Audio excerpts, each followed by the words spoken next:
Hello students, welcome to my channel again. Today in our third chapter, journal entries, we are going to discuss about entries related to goods.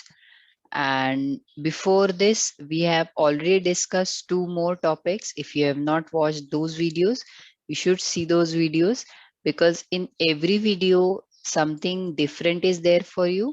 Today also, we are going to discuss some different points. Let's start. What are the types of entries related to goods? So starting with the one sales and sales return. Whenever we sell some goods, that means हम goods किसी को दे रहे हैं और किसी से हम लोग या तो कैश कलेक्ट कर रहे हैं या आगे फ्यूचर में कलेक्ट करने वाले हैं. That is called as sales. अगर हमारा सेल किया हुआ गुड्स किसी कारण से रिटर्न आता है, लाइक वो डिफेक्टिव है या फिर उसमें कुछ और प्रॉब्लम है, तो सेल्स रिटर्न कहलाता है. Next is purchase and purchase return. अगर हमने किसी से गुड्स परचेस किया है तो उसे परचेस बोलते हैं, और जब अगर हमने वो गुड्स रिटर्न किए हैं, वापस दे दिए हैं, तो that is called as purchase return. Next is drawings by owner. देखिए ये ओनर है और ये गुड्स अपने घर लेकर के जा रहा है, तो that is called as drawings. Next is loss by fire. अगर हमारी शॉप में आग लग जाती है, हमारे यहाँ पर बिजनेस में आग लग जाती है और उसके कारण कोई गुड्स अगर डिस्ट्रॉय हो जाते हैं, जल जाते हैं, वो यूज करने लायक नहीं रहे हैं, तो that is called as loss by fire, क्योंकि अब वो गुड्स का हम कुछ भी नहीं कर सकते हैं, राइट. इसके अलावा है लॉस बाय थेफ्ट. चोरी जो है हो गई अगर हमारे गुड्स की, गया ये गुड्स, तो लॉस बाय थेफ्ट जो है उसके लिए हम लोगों को जर्नल एंट्री करनी होती है. या फिर हमने कोई गुड्स परचेज किया है और वो इन ट्रांजिट है, और ट्रांसपोर्टेशन के दौरान अगर वो गुड्स को कुछ नुकसान हो जाता है, पिल्फरेज ऑफ गुड भी होता है एक, जो ईटेबल्स होते हैं वो अगर खराब हो जाते हैं ड्यूरिंग ट्रांजिट या हमारे पास स्टोर में रखे हुए होते हैं, तो लॉस बाय पिल्फरेज भी होता है. तो जितने भी लॉसेस होते हैं उनकी सिमिलर टाइप ऑफ एंट्रीज होती है. इसलिए इसके अलावा और कोई हुआ तो आप एंट्री जो है आसानी से कर पाएंगे. Let's start with the journal entries now. सबसे पहले हम लोग एक क्वेश्चन फॉर्म में इसको सॉल्व करने वाले हैं, जिसमें कि सभी टाइप की एंट्रीज कवर हो जाएंगी. Purchase goods for cash from mister Sonu worth ₹2000. हमने सोनू से 2000 रुपीज का गुड्स परचेज किया. अब यहाँ पर फॉर कैश लिखा हुआ है, इसका मतलब कि हमने जो गुड्स परचेज किया उसके बदले में हम कैश ऑलरेडी पे कर चुके हैं. सो let's see what will be the entry. On June 1 entry will be purchase account debit to cash account. सी, जब भी हम गुड्स परचेज करते हैं तो हम हमेशा परचेस अकाउंट का नाम लिखते हैं. ये हम पहले भी कई वीडियोस में डिस्कस कर चुके हैं, right. So purchase is our expense, therefore purchase will be debited and cash account will be credited because we have already paid cash. तो जर्नल एंट्री हमारी हो गई 2000 रुपीज से, being goods purchased for cash. अब यहाँ पर देखिए June 4 में purchased goods from Mrs Sonali worth ₹15,000 on credit. Question में अगर हमें ऑन क्रेडिट वर्ड दिया है या फिर ऑन क्रेडिट वर्ड न भी दिया होता बट कैश के बारे में कुछ नहीं कहा होता, तो we would consider that this transaction is a credit transaction. जब तक ये क्वेश्चन में स्पेसिफाई ना किया जाए दैट हमने ऑलरेडी कैश पे कर दिया है, we will consider it as a credit transaction. So let's see credit transaction की एंट्री कैसे होगी. ऑफ कोर्स परचेस एक्सपेंस है तो it will be debited as usual.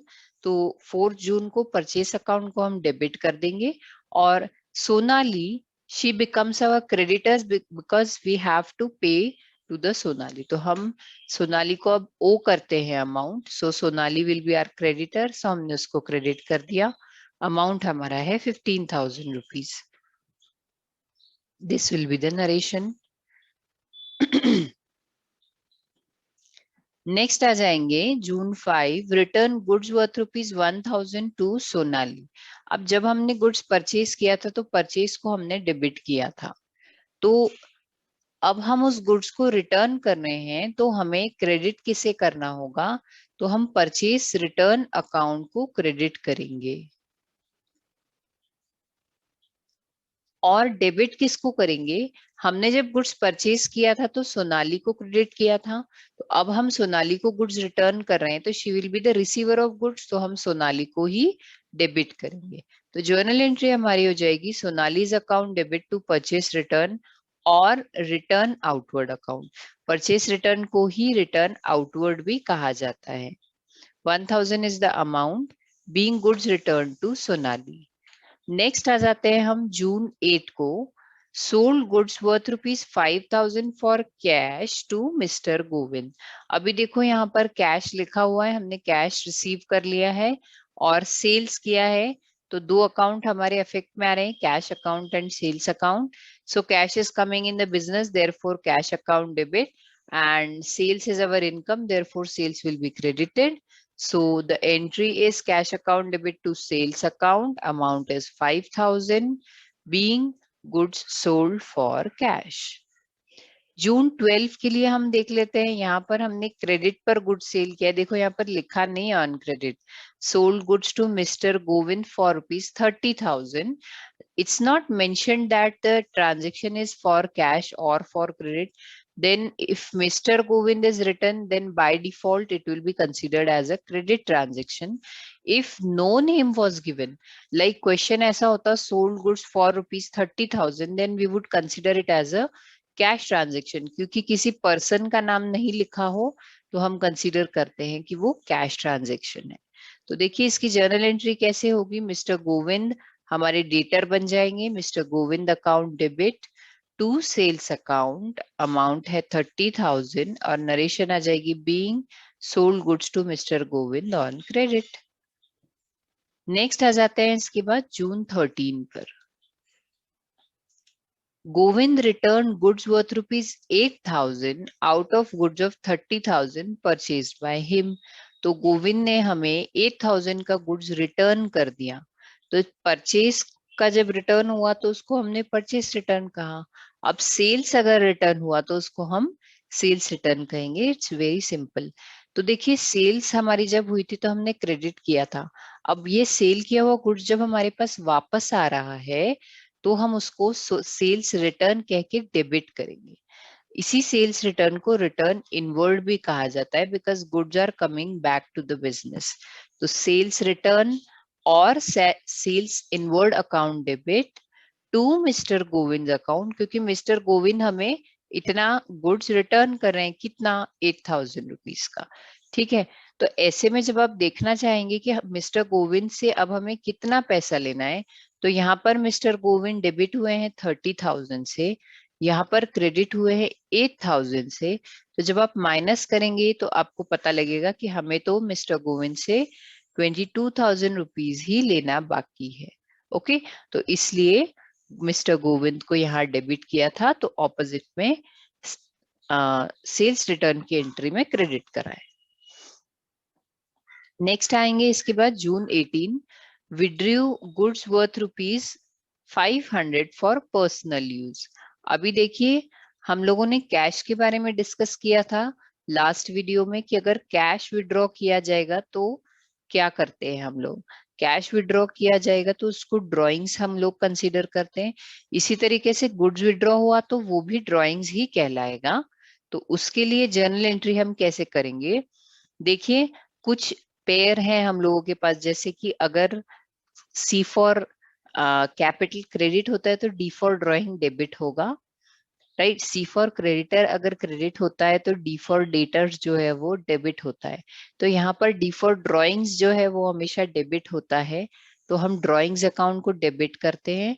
और हमारे पास से गुड्स गए हैं तो हम क्रेडिट करेंगे to goods withdrawn for personal use account. इसकी जगह पर आप परचेस अकाउंट भी क्रेडिट कर सकते हैं, उसमें कुछ भी रॉन्ग नहीं होगा। ठीक है, चलिए आगे बढ़ते हैं। इसका अमाउंट है हमारा 5,000 रुपीज का, being goods withdrawn for personal use. Next June 20, goods worth ₹2,000 distributed as free sample. आप सभी ने देखा होगा जनरली न्यूज़पेपर में शैम्पू के सेशे आते हैं, फ्री ऑफ कॉस्ट आते हैं वो तो न्यूज़पेपर के साथ। तो वो किस लिए होते हैं? एडवर्टीजमेंट के लिए होते हैं, ताकि आप उसको यूज करें और अगर आपको पसंद आया तो आप न्यू परचेज करें। बॉटल परचेज करेंगे आप और ज्यादा सेशेस परचेज करेंगे। तो ऐसा जब डिस्ट्रीब्यूशन होता है तो गुड्स उसके लिए डिस्ट्रीब्यूट हुए हैं, तो देखो फ्री ऑफ कॉस्ट गुड्स तो बिजनेस से बाहर चले गए हैं, उसकी जर्नल एंट्री कैसे करेंगे हम? तो देखिए, एडवर्टीजमेंट हमारा एक्सपेंस है, तो एडवर्टीजमेंट एक्सपेंस है, तो इसको क्या करना पड़ेगा? डेबिट करना पड़ेगा। तो यहाँ पर देखेंगे हम लोग जून 20th में एडवर्टीजमेंट अकाउंट को डेबिट करेंगे। क्रेडिट किसे करेंगे? तो जब गुड्स हमारे पास ड्राइंग्स के तौर पर बाहर गए थे तो हमने लिखा था विड्रॉन फॉर पर्सनल यूज। अभी गुड्स हमारे पास से बाहर जा रहे तो गुड्स को क्रेडिट करेंगे, बट किस नाम से? To goods distributed as free sample account, और अमाउंट हमारा आ रहा है 2000 रुपीज का। नरेशन आएगी being goods distributed as free sample. ठीक है, फिर इसके बाद नेक्स्ट आ जाते हैं जून 24 को। देखिए यहाँ पर 3 केसेस बना करके और दिए हुए हैं। तो ये किस चीज के लिए है? अगर कोई गुड्स हमारे डिस्ट्रॉय हो जाते हैं, हमने अगर कोई इंश्योरेंस नहीं करवा रखा है गुड्स का, तो वो केस 1 होगा, नो इंश्योरेंस। केस 2 कहता है कि जब हमने इंश्योरेंस करवाया हुआ है और 100% जो है वो हमको क्लेम मिल चुका है। और केस 3 कहते हैं कि इंश्योरेंस तो हमने करवाया था लेकिन हमको 100% क्लेम नहीं मिला है, कुछ कम अमाउंट क्लेम हुआ है।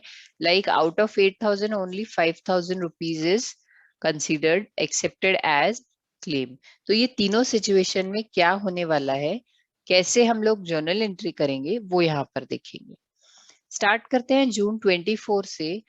8,000 रुपीज है goods, rupees 8,000 destroyed by fire. 8,000 rupees की गुड्स जो है वो फायर से डिस्ट्रॉय हो चुके हैं, तो उसके लिए जर्नल एंट्री हमारी क्या होगी?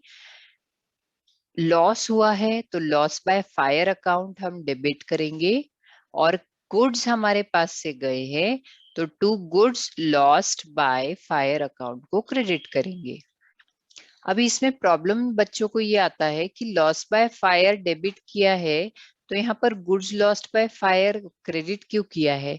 तो देखिए, ये जो लॉस बाय फायर हमने डेबिट किया है, इट शोज लॉस, और यहाँ पर हमने गुड्स अकाउंट को क्रेडिट किया है which shows goods are going out. Okay, अब इसके लिए हम लोग की नरेशन आ जाएगी being goods destroyed by fire. ठीक, सेकेंड केस हम लोग देखते हैं, goods rupees 8,000 destroyed by fire and claim accepted by insurance company. तो देखिए, इसके लिए हम अलग अलग एंट्री भी कर सकते हैं, कंबाइन भी कर सकते हैं। अभी हम अलग अलग एंट्री देखते हैं। पहली एंट्री हमारी होगी जब गुड्स डिस्ट्रॉय हुए थे, तो एंट्री सेम रहेगी, loss by fire account debit to goods loss by fire 8,000 rupees being goods lost in fire. अब जब इंश्योरेंस कंपनी ने क्लेम एक्सेप्ट किया है, तो क्लेम एक्सेप्ट करने का मतलब ये है कि उन्होंने अभी हमको डॉक्यूमेंटेड दिया है कि भाई हम आपको ये अमाउंट रिटर्न कर देंगे। उन्होंने हमें अभी तक अमाउंट रिटर्न नहीं किया है, तो अभी हमको इनसे इंश्योरेंस कंपनी से पैसा लेना बाकी रहा, राइट? तो इंश्योरेंस कंपनी को हम अपना डेटर बना लेंगे, हम बुक्स में लिख देंगे कि हमें इंश्योरेंस कंपनी से पैसा लेना बाकी है। ठीक है, और हमने यहाँ पर लॉस दिखा दिया था। अब जबकि इंश्योरेंस कंपनी हमें ये पैसा रिटर्न करी, तो बताइए क्या अभी हमारा लॉस रहा? बिल्कुल नहीं, अभी हमारा लॉस नहीं रहा। तो लॉस बाय फायर अकाउंट को हमें क्रेडिट करना होगा और इंश्योरेंस कंपनी अकाउंट को डेबिट करना होगा। तो जून 25 की सेकेंड एंट्री हमारी हो जाएगी, insurance company account debit to loss by fire account, amount है 8,000 being goods lost in fire and 100% claim accepted by insurance company. ठीक है, ये हो गया हमारा केस 2। कंबाइन एंट्री अगर इसकी आपकी करनी होती तो आप directly insurance company account debit to goods lost by fire कर सकते थे, क्योंकि यहाँ पर गुड्स लॉस बाय फायर जो है वो डेबिट हुआ और क्रेडिट हो गया, तो कैंसिल हो गया। तो अगर कंबाइन एंट्री करनी है तो आप वैसे कर सकते हैं, अगर अलग अलग एंट्री करनी है तो आप इस तरीके से कर सकते हैं। वैसे जनरली अलग अलग एंट्री होती है क्योंकि लॉस अलग दिन पर होता है और इंश्योरेंस कंपनी जो क्लेम एक्सेप्ट करती है वो किसी अलग दिन पर करती है। चलिए थर्ड केस की तरफ चलते हैं। जब इंश्योरेंस कंपनी ने 100% क्लेम एक्सेप्ट नहीं किया होगा तब क्या होगा। Goods rupees 8,000 destroyed by fire, out of which insurance company accepted claim of 5,000। तो देखिए 8,000 में से सिर्फ 5,000 का ही क्लेम एक्सेप्ट हुआ है, तो इसके लिए जर्नल एंट्री होगी loss by fire account debit to goods loss by fire 8,000 rupees. लेकिन इंश्योरेंस कंपनी जो क्लेम एक्सेप्ट कर रही है उसके लिए हमारी एंट्री होगी insurance company account debit to loss by fire account, but कितने अमाउंट से होगी, ओनली 5,000 रुपीज से, बिकॉज इंश्योरेंस कंपनी ने सिर्फ 5,000 रुपीज का क्लेम एक्सेप्ट किया है।